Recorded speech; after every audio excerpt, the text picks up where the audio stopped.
Hay ingenieros que diseñan para vender y hay ingenieros que diseñan para demostrar algo. Esta lista es sobre los segundos. Motos donde alguien miró el motor convencional, pistones arriba y abajo, cadena, cigüeñal, y decidió que no le alcanzaba, que había una forma mejor, más rara, más ambiciosa de resolver el problema. Algunas de estas ideas cambiaron la industria para siempre. Otras fracasaron tan estrepitosamente que hoy solo sobreviven en museos y colecciones privadas. Todas merecen ser contadas, y hoy vamos a contarlas con calma, una por una, desde la más curiosa hasta la que probablemente redefina lo que va a significar motor en las próximas décadas. Número 12. An RCR, la moto que no quería parecer moto. Arrancamos en 1921, en Estados Unidos, con una máquina que ni siquiera quería llamarse motocicleta. La NACAR, casi un auto, tenía un chasis tan bajo que el piloto prácticamente se sentaba a la altura de las rodillas de un peatón. Pero lo verdaderamente extraño estaba en la transmisión. En lugar de una caja de cambios convencional, usaba un sistema de fricción, un disco de cuero que se deslizaba sobre otro disco metálico para variar la relación de forma continua, sin marchas fijas, algo parecido en concepto a lo que hoy llamaríamos una transmisión variable continua, 7 décadas antes de que ese término existiera en la industria automotriz. Súmale a eso una dirección de cubo, con el manillar controlando el giro de la rueda delantera a través de un brazo en lugar de una horquilla tradicional. El resultado era una moto estable como pocas para su época, ideal para viajar largas distancias sin cansarse, pero con una filosofía tan distinta a todo lo demás que el mercado nunca terminó de entenderla del todo. Se vendió tanto en Estados Unidos como bajo licencia en Inglaterra, apuntando específicamente a un público que jamás se había animado a subirse a una moto convencional, gente que quería la practicidad de un vehículo motorizado sin la incomodidad ni el riesgo percibido de una moto tradicional. Se dejó de fabricar a fines de los años 20, golpeada por la crisis económica, pero anticipó ideas de estabilidad y ergonomía que recién la industria retomaría décadas más tarde con los scooters modernos.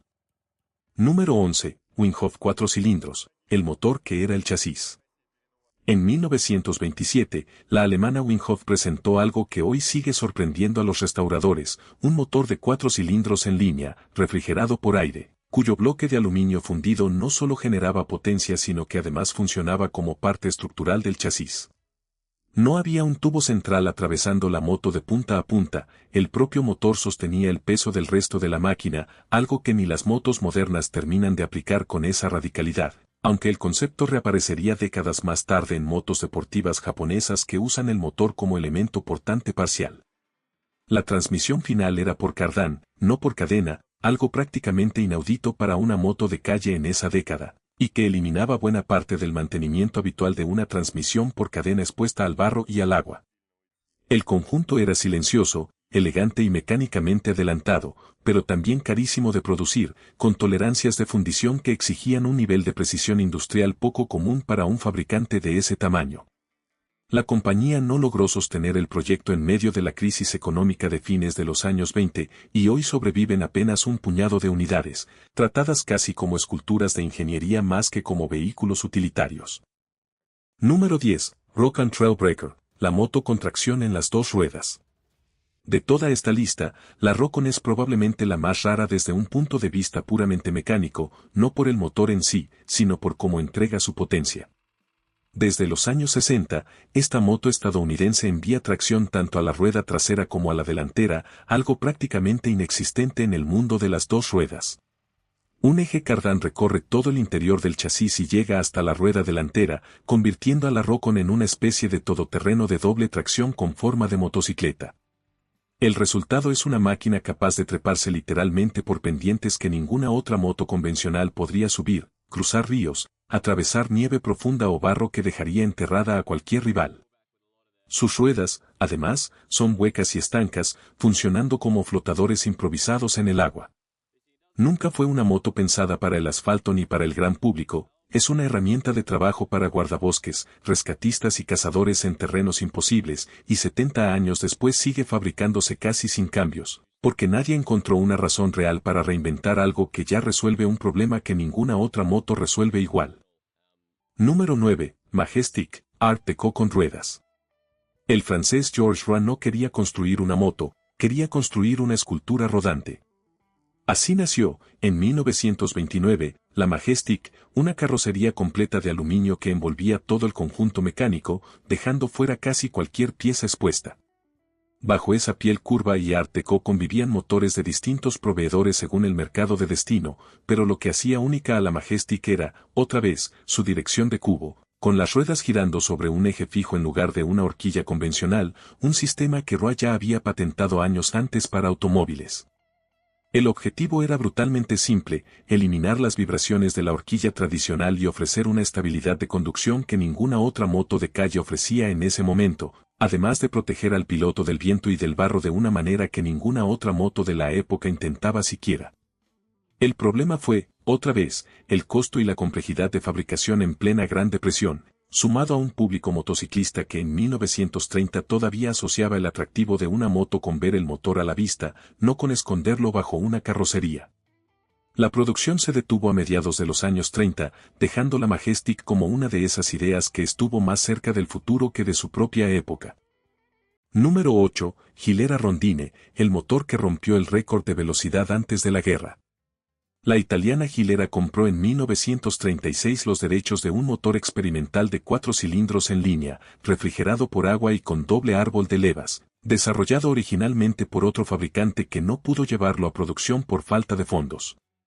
Gilera lo perfeccionó, le sumó sobrealimentación mediante compresor mecánico y creó la Rondine, una máquina que en 1937 llegó a superar los 270 km por hora en pruebas de velocidad, una cifra directamente ridícula para la tecnología de neumáticos y frenos disponible en ese momento, donde la mayoría de las motos de calle apenas rozaban un tercio de esa velocidad.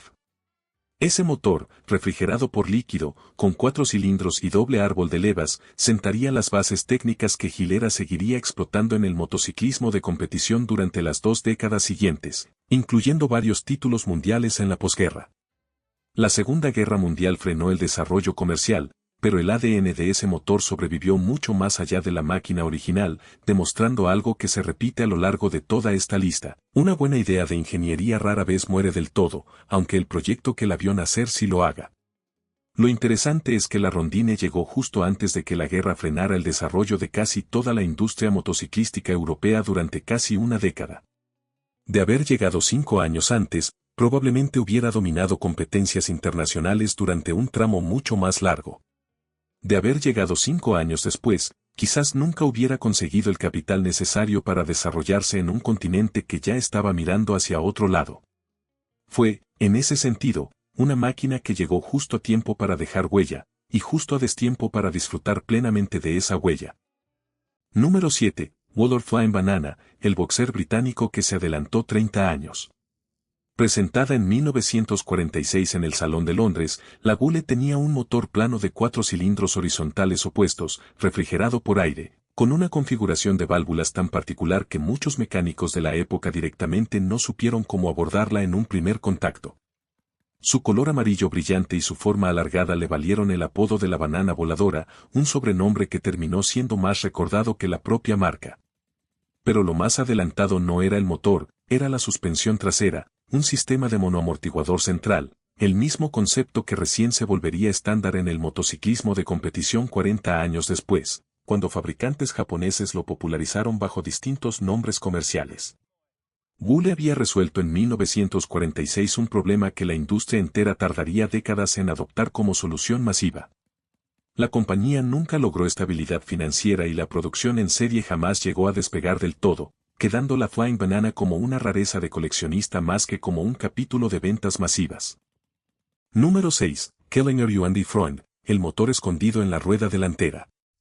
A mediados de los años 30, en Alemania, apareció un prototipo que llevó la idea del motor en la rueda, algo que ya habíamos visto antes en otras máquinas de esa década, a un extremo todavía mayor.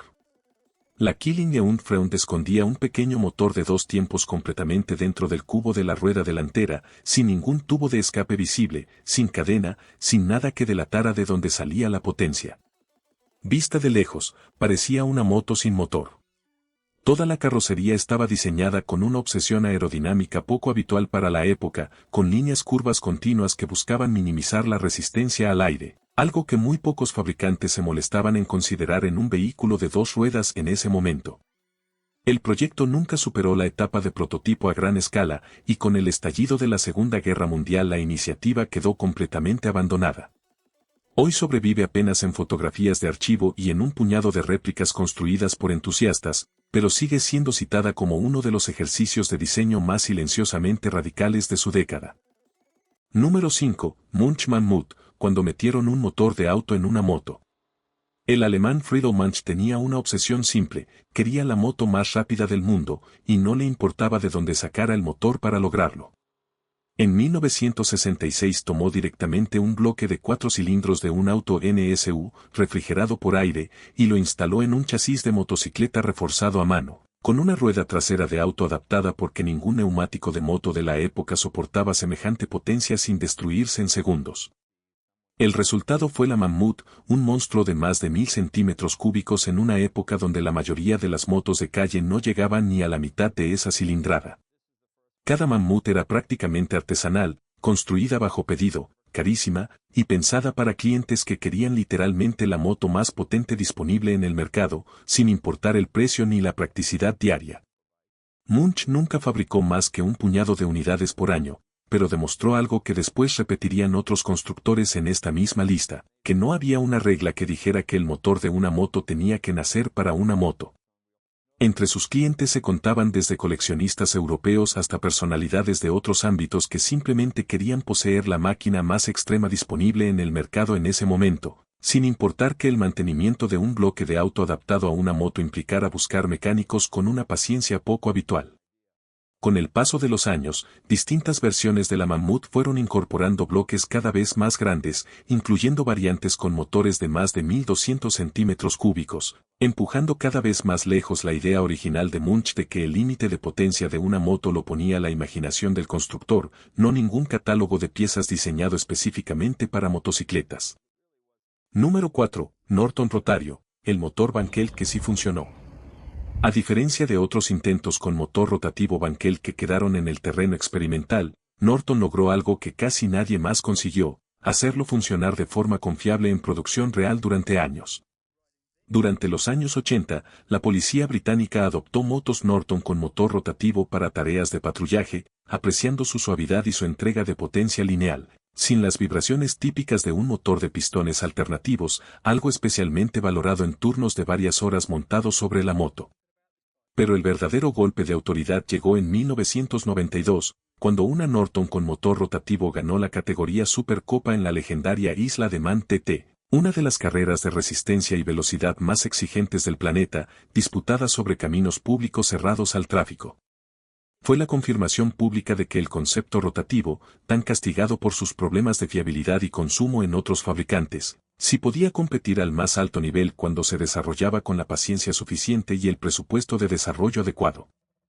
Número 3. Ducati Supermono, el monocilíndrico que engañaba a la física. En 1993, Ducati enfrentaba un problema de reglamento, quería competir en categorías de motor monocilíndrico, pero un solo pistón grande genera vibraciones tan violentas que resulta casi imposible de controlar a altas revoluciones sin destruir el motor o agotar al piloto.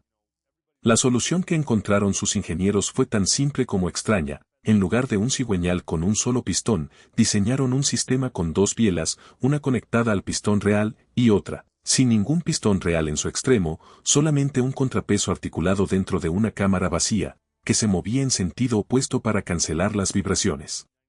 Desde afuera y por el sonido, la Supermono parecía un bicilíndrico en V, con ese característico rugido grave. Pero mecánicamente seguía siendo, a todos los efectos de competición, un monocilíndrico puro.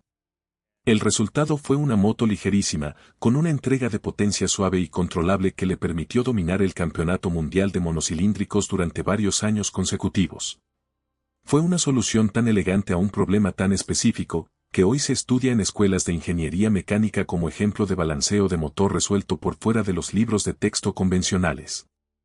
Número 2. Boss Haas, la respuesta americana a la pregunta que nadie hizo.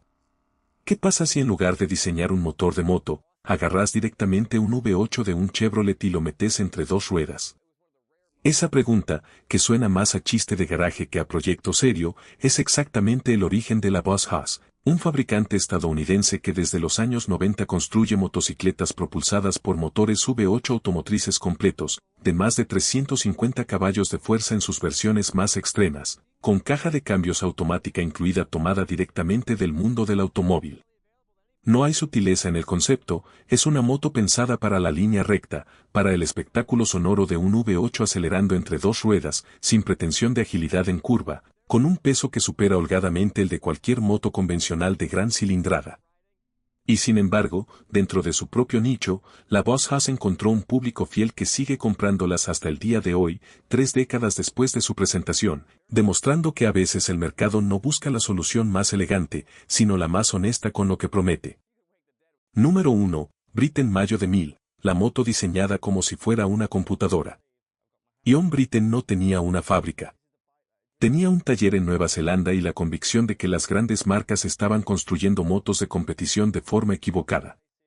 A comienzos de los 90 diseñó la Mayo de 1000 prácticamente desde cero, con un motor Ditwen propio, sin un chasis tradicional, usando el propio motor como elemento estructural, y una carrocería íntegramente de fibra de carbono optimizada con software de diseño asistido por computadora, algo excepcional para talleres artesanales de esa época, cuando ni siquiera muchos fabricantes oficiales usaban esas herramientas de forma tan intensiva. El resultado fue una moto más liviana y más aerodinámica que las de fábricas con presupuestos 100 veces mayores, capaz de vencer a equipos oficiales en carreras de resistencia internacionales, incluyendo victorias frente a marcas históricas del motociclismo mundial. Britten murió de cáncer en 1995, apenas un puñado de años después de presentar su creación, y la producción nunca escaló más allá de una decena de unidades. Pero cada ingeniero de motociclismo de competición que vino después estudió esa moto como una lección de que la falta de presupuesto no es excusa para la falta de audacia, y que a veces un solo hombre con una idea clara puede adelantarse a industrias enteras. Hoy, cada una de esas pocas unidades construidas se conserva prácticamente como una reliquia, exhibida en museos de motociclismo o custodiada por coleccionistas que entienden que no están frente a una moto más, sino frente a la prueba física de que un taller pequeño en un país alejado de los grandes centros de la industria motociclística pudo, durante un puñado de años, correr de igual a igual contra fabricantes con departamentos enteros de ingeniería y presupuestos que Britten ni siquiera podía imaginar. Ninguna de estas 12 motos nació para ser razonable. Nacieron para responder una pregunta que casi nadie se atrevía a hacer: ¿qué pasa si el motor no tiene que parecerse a los demás? Algunas fracasaron comercialmente, otras terminaron definiendo el futuro de toda una industria, y al menos una de ellas todavía sigue fabricándose exactamente igual que hace 70 años porque nadie encontró una razón real para cambiarla. Si repasas la lista completa, vas a notar algo curioso: casi ninguna de estas 12 máquinas compitió realmente entre sí. Cada una resolvió un problema distinto: la vibración, el peso, el barro, el récord de velocidad, el reglamento de una categoría, con una solución que en su momento sonaba directamente descabellada. Y sin embargo, mirado en conjunto, ese mismo descabellamiento es lo que empujó al resto de la industria a moverse. Sin la dirección de cubo de la NASCAR y la Majestic, probablemente los sistemas de suspensión delantera modernos hubieran tardado más en cuestionar la horquilla tradicional. Sin el motor rotativo de Norton demostrando que sí podía ganar carreras, la conversación sobre motores alternativos habría quedado enterrada una década antes. Pero todas comparten algo más profundo que cualquier detalle técnico: la certeza de que la ingeniería, cuando pierde el miedo al ridículo, es donde realmente empieza a evolucionar. La próxima vez que veas un motor convencional, pensá en todas las formas raras, absurdas y brillantes en las que alguien, alguna vez, se animó a hacerlo distinto, y en cuántas de esas locuras terminaron, con los años, convertidas en la nueva normalidad.